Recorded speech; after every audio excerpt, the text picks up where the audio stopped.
누가복음 8장 22절에서 25절의 말씀입니다. 누가복음 8장 22절에서 25절의 말씀.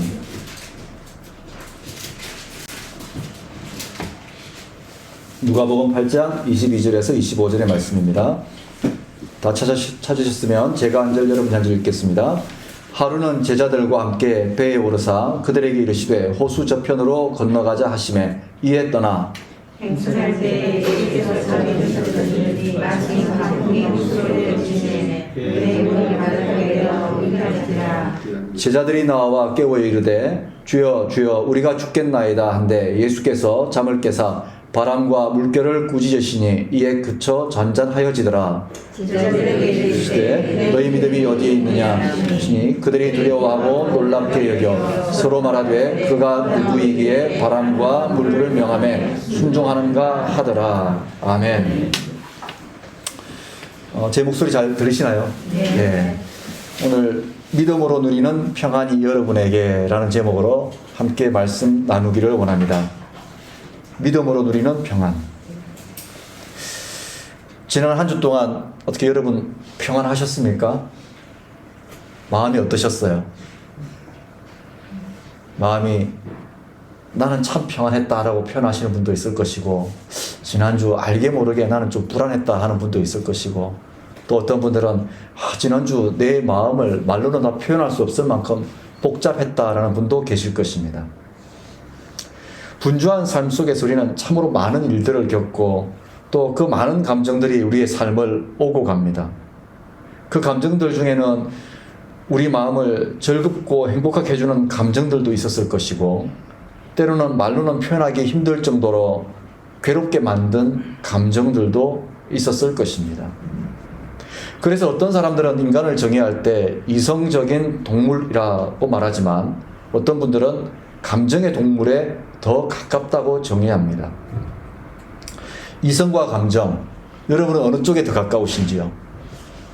저는 개인적으로 사람이 감정의 동물에 더 가깝다는 말이 이성보다는 더 앞에 있지 않는가라는 생각을 해봅니다. 강신주라는 철학자는 감정 수업이라는 책에서 스피노자를 인용하면서 사람의 감정을 48가지 정도로 이야기합니다. 모르셨죠? 이렇게 많은지. 48가지 정도 된다 그래요. 이 48가지 감정들 속에는 우리가 좋아하는 감정도 있고 우리가 불편하게 여기는 감정들도 있습니다. 중요한 것은 우리가 살아 숨쉬는 동안은 다양한 감정들을 무시하거나 피해서 살아갈 수 없다는 사실입니다. 죽지 않는 한 우리는 수없이 많은 감정들 속에 우리 자신이 노출되고 겪어야 하고 경험해야 합니다. 그것이 우리가 좋게 여기는 감정일 때는 삶의 긍정적인 요소가 되지만, 불편한 감정일 때는 삶의 부정적인 걸림돌이 되기도 합니다. 삶의 걸림돌이 되는 감정들, 가장 불편한 감정이 있다면 여러분에게는 어떤 감정이 있으십니까? 어떤 감정이 우리에게 가장 불편한 감정일까요? 미움이나 증오, 이와 관련된 감정들. 이것들도 물론 삶을 불편하게 만드는 감정입니다. 그런데 이렇게 살펴보면 가장 불편한 감정이 두려움이라고 합니다. 지난주에 어떤 의사 선생님하고 점심 식사를 하면서 자기 매제가 정신과 의사라고 그러더라고요. 그러면서 하는 말이 요즘 정신과가 대박이랍니다. 환자가 엄청나게 늘었대요. 코로나 이전하고 이후하고 비교해보면 코로나 이후에 정신과를 찾아오는 환자들이 굉장히 많답니다. 근데 대부분의 경우에 어떤 환자들이 오는가 했더니 삶이 불안해서 찾아온답니다. 우울증이나 불안감이나 공황장애 때문에 이렇게 오는 환자 수가 급격하게 늘었다고 합니다. 이처럼 마음이 불안하고 두려운 감정이 삶을 가장 불편하게 만드는 감정이라고 저는 생각합니다. 아무리 편안하고 좋은 외적인 조건을 갖추고 있을지라도 마음이 불안하고 두려운 감정이 삶을 지배하게 되면 그 어디나가 천국이 아니라 그 어디나 다 지옥이 되는 것이죠. 그러므로 이 땅을 사는 동안에 참으로 중요한 것이 평안이 아닌가 생각해 봅니다. 평안이란 걱정이 없고 삶의 안정된 상태, 또 탈이 없는 상태를 의미합니다. 현실은 어렵고 힘들더라도 마음의 평안이 있으면 어렵지만 그래도 견딜만 합니다. 인내할 수 있습니다.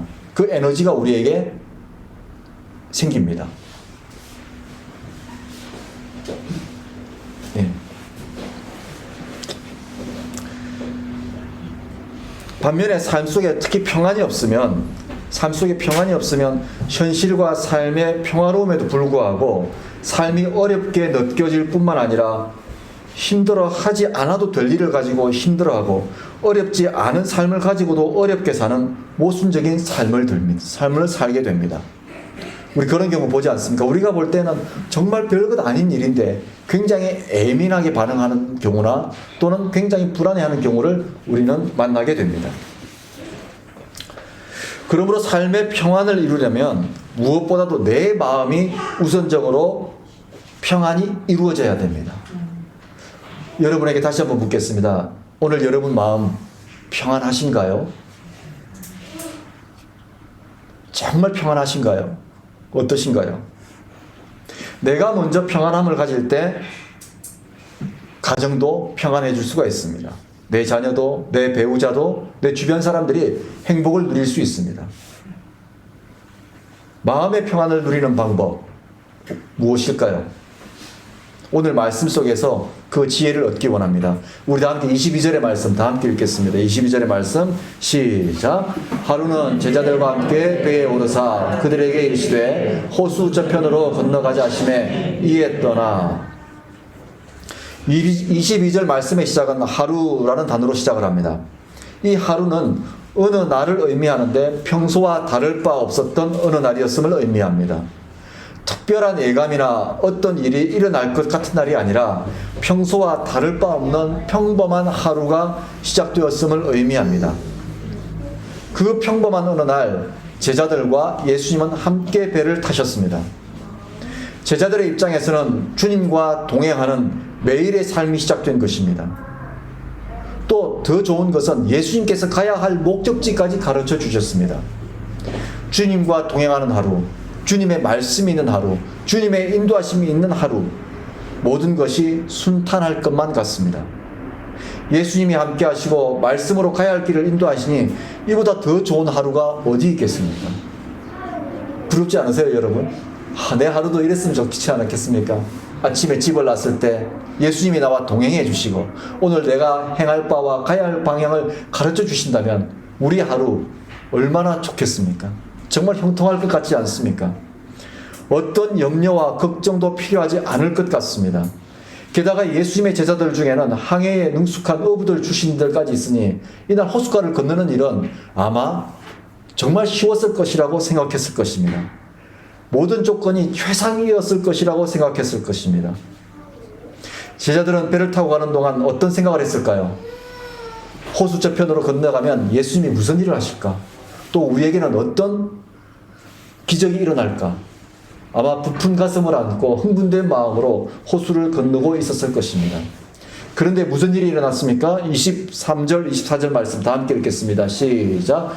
행선할 때에 예수께서 잠이 드셨더니 마침 광풍이 호수로 내리침에 배에 물이 가득하게 되어 위태한지라 제자들이 나와 깨워 이르되 주여 주여 우리가 죽겠나이다 한데 예수께서 잠을 깨사 바람과 물결을 꾸짖으시니 이에 거쳐 잔잔하여 지더라.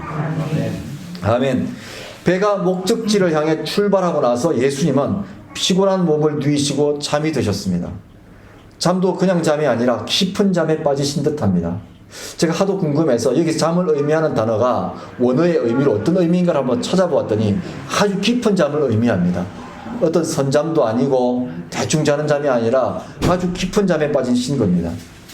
그런데 갑자기 사나운 바람이 불기 시작합니다. 강력한 바람은 거친 파도를 만들어내고 거친 파도가 일어서 배에 물이 가득 차기 시작합니다. 능숙한 항해 기술을 가졌던 제자들, 그 제자들이 보기에도 보통 파도가 아니었던 듯합니다. 배가 침몰할지도 모르는 위험한 상황에 이르게 된 것입니다. 그런데 예수님은 어떻게 하고 계십니까? 여전히 주무시고 계십니다. 매우 위태로운 상황임에도 불구하고 주님은 태평스럽게 마치 죽은 사람처럼 깊은 잠을 청하고 계십니다. 마침내 제자들이 하도 답답해서 예수님을 깨우기 시작합니다. 사태의 심각성을 모른 채 잠만 주무시고 계신 예수님을 흔들어 깨웁니다. 우리가 죽게 되었으니 어떻게 해보시라고 예수님을 깨운 것입니다. 제자들로 인해 잠에서 깨신 예수님은 상황의 심각성에 놀라시지도 않고 말씀으로 바람과 성난 물결을 꾸짖으시고 호수를 잔잔하게 하십니다. 같은 배, 같은 장소, 같은 시간, 똑같은 삶의 위기 속에서 예수님은 평안하게 주무시고 계셨고 제자들은 불안과 두려움, 공포 속에서 떨고 있었습니다. 예수님께서 깊은 잠을 주무실 수 있었던 이유가 무엇일까요? 우리는 보통 오늘 성경 본문을 읽을 때마다 예수님께서 호수를 잔잔하게 하신 그 대목에 주목을 합니다. 그런데 저는 오늘 그 대목이 아니라 예수님께서 파도치는 그 호숫가에서 흔들리는 그 배에서 침몰할지 모르는 그 배에서 어떻게 이렇게 평안을 누리실 수 있었던 것일까에 초점을 맞추어 보기 원합니다. 여러분 어떻게 생각하세요? 예수님이기 때문에, 하나님의 아들이기 때문에, 능력을 가지신 분이기 때문에 배는 침몰해도 제자들은 물에 빠져 죽을지 몰라도 예수님은 공중부양하실 수 있었기 때문에 평안하게 주무시고 계셨던 것일까요? 여러분 어떤 생각이 드세요? 배가 막 침몰합니다. 제자들은 물에 빠져도 예수님은 나는 공중부양할 수 있지롱 하고 주무시고 계셨던 것일까요? 제가 생각하기에는 그렇지 않습니다. 예수님에게 절대적인 평안이 있었기 때문에 예수님은 주무실 수 있었다고 생각합니다. 예수님이 가지고 계셨던 절대적 평안의 다른 표현이 저는 믿음이라고 생각합니다. 믿음이 예수님에게 절대적 평안을 가져다 주었기에 예수님은 주무시는 동안 거센 풍랑을 알고 계셨는지 모르겠지만 외부적 조건에 상관없이 깊은 휴식, 깊은 평안을 누리실 수 있었다고 생각합니다. 그래서 예수님께서 제자들에게 물으십니다. 다 함께 25절의 말씀 읽습니다. 시작. 제자들에게 이르시되 너희 믿음이 어디 있느냐 하시니 그들이 두려워하고 놀랍게 여겨 서로 말하되 그가 누구이기에 바람과 물을 명하며 순종하는가 하더라. 저는 여기서 그가 누구이기에 바람과 물을 명하며 순종하는가 하더라라는 이 대목에 새롭게 성경을 쓴다면 저는 이렇게 넣고 싶습니다. 그들이 두려워하고 놀랍게 여겨 서로 말하되 그가 누구이기에, 그가 어떤 사람이기에 바람과 물에도 불구하고 이 광풍에도 불구하고 저렇게 평안할 수 있단 말인가? 예수님께서 제자들에게 너희 믿음이 어디에 있느냐 하고 물으셨습니다. 사실 제자들이 두려움에 떨고 생명의 위협을 느낄 만큼 위기 상황이었으면 분명합니다. 왜냐하면 제자들은 뱃사람으로서 능숙한 사람들이었기 때문에 이 파도가 어떤 파도, 이 물결이 어떤 물결인지를 분명히 아는 사람들이었습니다. 그렇기 때문에 제자들의 반응은 예민한 반응이 아닙니다. 일반적으로 누구나 보일 수 있는 당연한 반응입니다. 전문가들의 반응이에요. 믿음이 없고 신앙이 없어서 그렇다라고 단정하기에는 조심스러운 부분이 있습니다. 오히려 위기 상황 속에서 평안히 잠을 주무시는 예수님이 이상한 거예요. 그렇다면 오늘 본문의 말씀으로 우리에게 주시고자 하는 메시지가 무엇일까요? 삶의 두려움, 불안감, 그것을 이기는 힘을 가르쳐 주고 싶으신 것이 예수님의 마음이라고 생각합니다. 그러므로 너희 믿음이 어디에 있느냐라는 예수님의 물음은 믿음 없음에 대한 단순한 책망이 아니라 믿음을 통해 삶의 평안을 누려야 한다는 강력한 의미를 담고 있다고 저는 생각합니다. 우리 좌우 옆에 분하고 한번 인사해 보겠습니다. 당신의 믿음은 어디에 있습니까? 시작. 당신의 믿음은 어디에 있습니까? 예수님이 하나님의 아들이시요 기적을 일으키시는 능력을 가지신 주님이시기 때문에 위기 가운데서도 평안하실 수 있었던 것이 아니라 예수님께서 가지고 계셨던 믿음으로 인해 평안을 누리실 수 있었다는 것. 이것을 제자들에게 우리에게 가르쳐 주시고자 하는 것이 오늘 본문의 메시지라고 저는 생각합니다. 예수님께서 우리에게 가르쳐 주시고자 하는 평안, 그 믿음은 어떤 믿음일까요? 첫 번째는 하나님을 향한 믿음입니다. 예수님이 가지고 계셨던 믿음은, 하나님을 향한 믿음은 누가복음 22장 42절에 잘 표현되어 있습니다. 우리 한번 찾아보겠습니다. 누가복음 22장 24절. 누가복음 22장 42절. 누가복음 22장 42절.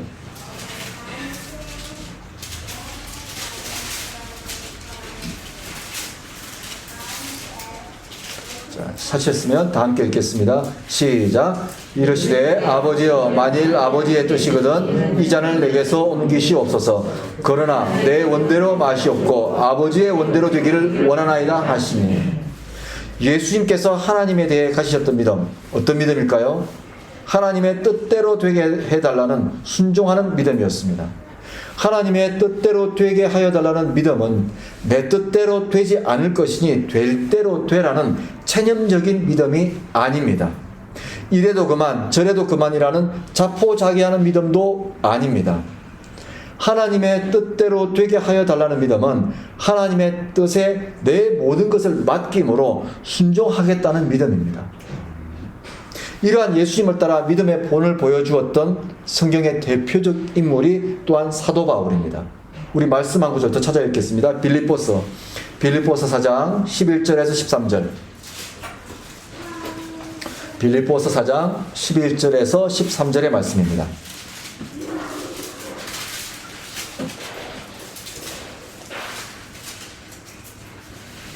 자, 찾으셨으면 함께 읽겠습니다. 빌립보서 4장 11절에서 13절 시작. 내가 궁핍함으로 말하는 것이 아니니라. 어떠한 형편에든지 나는 자족하기를 배웠노니 나는 비천에 처할 줄도 알고 풍부에 처할 줄도 알아. 모든 일 곧 배부름과 배고픔과 풍부와 궁핍에도 처할 줄 아는 일체의 비결을 배웠노라. 내게 능력 주시는 자 안에서 내가 모든 것을 할 수 있느니라. 아멘. 사도 바울이 고백한 모든 것을 할 수 있다는 고백, 어떤 경우에도 하나님의 뜻에 순종할 수 있는 믿음이 있다는 신앙 고백입니다. 내 뜻대로 안 되고 내가 원하는 선택이 아니라 할지라도 그것이 하나님의 뜻이라면 순종하며 믿음으로 살고 그조차도 감사하겠다는 믿음의 고백입니다. 개인적으로는 정말 닮고 또 닮고 싶은, 따르고 싶은 믿음입니다. 믿음의 기준이 내가 아닌 하나님이 되는 믿음입니다. 어떤 처지에서도 하나님 안에서 만족하는 믿음, 이 믿음이 있었기에 사도 바울은 온갖 고난과 어려움, 삶의 마지막 순간마저도 하나님이 주시는 평안으로 맞이할 수 있었습니다. 오늘 말씀 속에 예수님도 이 믿음이 있으셨기에 거친 바람과 거센 파도의 위협 속에서도 마음의 평안을 잃지 않으셨던 것입니다. 사랑하는 성도 여러분, 우리는 어떤 믿음을 가지고 있습니까? 우리의 믿음은 어떻습니까? 하나님을 믿을 때 우리는 하나님 중심으로 믿음을 정의하고 있습니까? 아니면 하나님을 믿는다고 하면서도 내 중심으로 믿는 신앙생활을 하고 있습니까? 내 중심으로 하나님을 믿는 신앙은 언제든지 흔들릴 수 있습니다. 거친 풍랑을 만나면 그 풍랑 따라 흔들릴 수 있습니다. 왜냐하면 믿음의 중심 주어가 하나님이 아닌 나이기 때문입니다. 이 나라는 것은 정말 우리가 조심해야 되고 경계해야 될 우리의 자아입니다. 내가 우선순위가 되어버리면, 내가 삶의 중심이 되어버리면 하나님이 계실 자리가 없습니다. 가정에서도 마찬가지죠. 가정에서도 내가 중심이 되어버리면 다른 가족들이 보이지 않습니다. 늘 내 중심으로 생각하게 되어 있습니다. 그러나 하나님이 중심이 되시면, 하나님이 믿음의 중심이 되시면 우리 삶은 잠깐은 흔들릴 수 있으나 하나님이 주시는 평안으로 인해서 우리에게 생기는 마음이 사랑하는 마음, 배려하는 마음, 용서하는 마음, 인내하는 마음이 생깁니다. 하나님 뜻보다는 내가 잘못된 것 같은 그 마음에 내 자신을 빼앗겨버리는 그 첫 번째 원인, 내 중심의 신앙. 우리는 이 내 중심의 신앙이 아닌 하나님 중심으로 믿는 신앙을 가져야 할 줄로 믿습니다. 잠깐은 흔들리거나 놀랄 수 있습니다. 그러나 금방 하나님이 주시는 평안의 자리로 돌아옵니다. 왜냐하면 내게 능력 주시는 하나님 안에서 모든 것을 할 수 있다는 것을 믿기 때문입니다. 어떠한 형편에서도 하나님으로 인해 만족하는 법을 알고 있기 때문입니다. 여러분, 오래전에 상영되었던 영화 혹시 타이타닉이라는 영화 아십니까? 예, 우리 젊은 친구들은 모르죠, 그죠? 타이타닉 아주 옛날 영화입니다. 예. 그 영화의 마지막 장면 중에 배가 침몰하는 와중에 세 사람의 현악 연주자들이 내 주를 가까이 하게 하면이라는 찬송가를 연주하는 장면이 있습니다. 다른 장면들은 다 생각이 나지 않는데 그 장면은 지금도 제 머릿속에서 생생하게 살아 있습니다. 많은 사람들이 침몰하는 배에서 어떻게 살아보려고 이기적인 다툼을 벌입니다. 서로의 구명조끼를 뺏고 자리가 얼마 남지 않은 작은 배에 서로 올라타기 위해 서로를 밀쳐내고 그 다투는 장면들이 영화를 보면 정말 처절하기까지 합니다. 근데 그 마지막 순간에 현악 연주자들이 담담하게 하나님을 찬양합니다. 삶의 마지막 순간을 하나님을 향한 평안의 믿음으로 두려움과 불안을 극복하는 그 장면을 보여줍니다. 사실 어제 설교 준비하다가 그 장면이 다시 보고 싶어서 한번 찾아봤어요. 또 눈물이 나더라고요. 또 눈물이 나더라고요. 그 믿음이 참 너무 부럽고 그 평안을 누리는 그 모습이 너무 감동적이었습니다. 사랑하는 성도 여러분, 험한 세상을 살아가는 동안 우리에게 진실로 필요한 것은 돈도 명예도 권력도 아닙니다. 좋은 사람도 아닙니다. 진짜 우리에게 필요한 것은 하나님 중심의 믿음입니다. 내 중심으로 믿는 신앙이 아니라 하나님 중심으로 믿으며 그 어떤 경우에도 선한 길로 인도하시는 하나님 중심으로 믿는 신앙. 이러한 믿음이 저와 여러분에게 있기를 간절히 소원합니다. 이런 믿음으로 평안을 누리셨던 예수님처럼 마음의 평안과 삶의 평안을 누리는 저와 여러분이 되기를 기도합니다. 두 번째로 우리가 평안을 누리기 위해 가져야 할 믿음은 하나님이 나를 기본적으로 어떻게 보시는가에 대한 믿음입니다. 하나님이 여러분을 보실 때 어떻게 보실 것 같으세요? 어떤 관점으로 보실 것 같으세요? 아우, 저 고집쟁이, 저 말 안 듣는 것, 아우, 난 쟤만 보면 스트레스 받아, 아우, 나는 저 집사, 저 모 집사, 저 모 장로, 모 권사만 보면 아우, 자다가도 그냥 벌떡벌떡 잠을 깨, 이렇게 보실까요? 여러분 한 번쯤 궁금해 보신 적 없으세요? 하나님이 나를 보실 때 어떤 말씀을 하시고 싶을까? 네, 찾아보겠습니다. 스바냐서 3장 17절, 구약성경 1309쪽입니다. 구약성경 1309쪽, 스바냐 3장 17절. 스바냐 3장 17절입니다.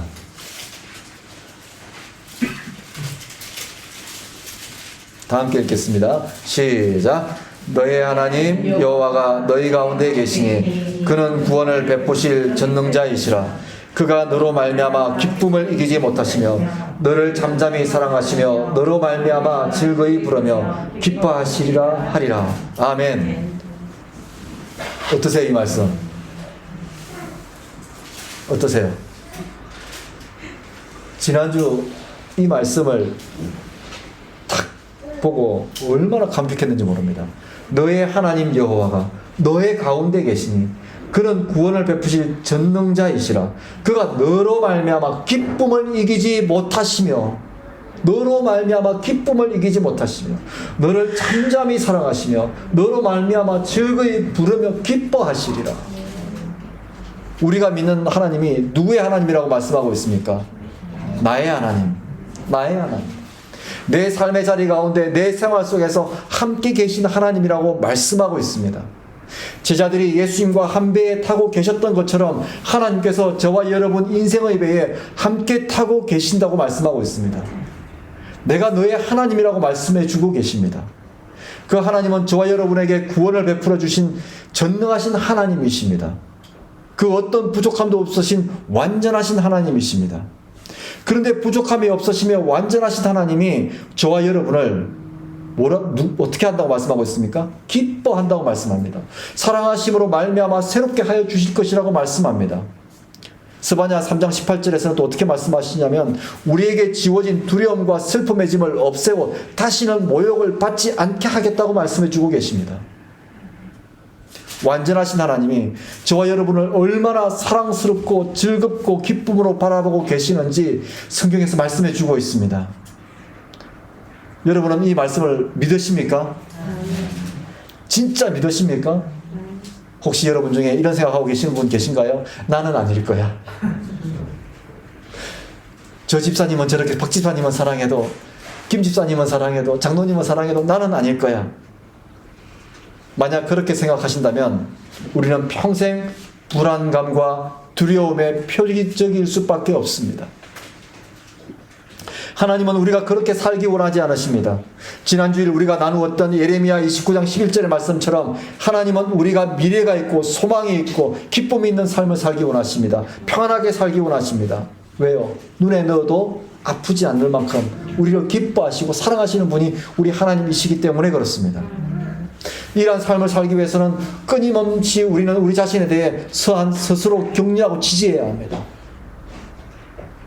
제가 아는 집사님 중에 이런 분이 계세요. 참 저는 그 집사님 좋아하는데 속상하고 막 마음에 그냥 불안감이 찾아오고 삶이 힘들면 본인이 그렇게 하신대요. 퇴근하다가 차 안에서 집에 들어서기 전에 자기를 이렇게 안으신대요. 직접. 그리고 나서 심집사야, 너는 하나님이 너를 정말 사랑한대. 그 직장 상사가 너한테 뭐라 해도 하나님은 너를 정말 기뻐한대. 너 그런 사람이야? 너 그런 사람이야? 그렇게 하고 나서 집에 올라가는 엘리베이터의 버튼을 누르고 올라가신대요. 그러면 퇴근해서 아파트 주차장까지 올 때는 속에 불이 나고 두렵고 성이 나고 분노가 올라오는데 자기 자신에 대해서 이렇게 하고 엘리베이터 타고 올라가서 집 현관 초인종을 탁 누를 때는 자기도 모르게 미소가 나온대요. 웃음이 나온대요. 어떻게 그럴 수 있습니까? 하나님이 나를 어떻게 바라보시는가에 대한 그 관점을 가지고 자기 자신을 격려하고 지지하는 거예요.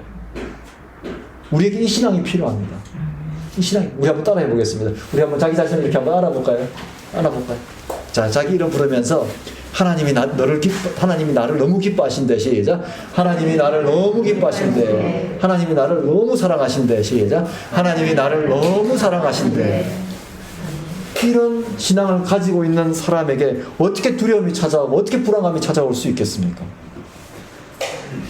세상 다른 사람들이 뭐라고 해도 내가 내 자신을 어떻게 생각하든 분명한 것은 하나님은 하나님만큼은 나로 말미암아 기쁨을 이기지 못하시며 사랑하시며 나로 말미암아 즐거이 부르고 계신다는 변치 않는 진리가 저와 여러분에게 있다는 이 사실을 믿으시기 바랍니다.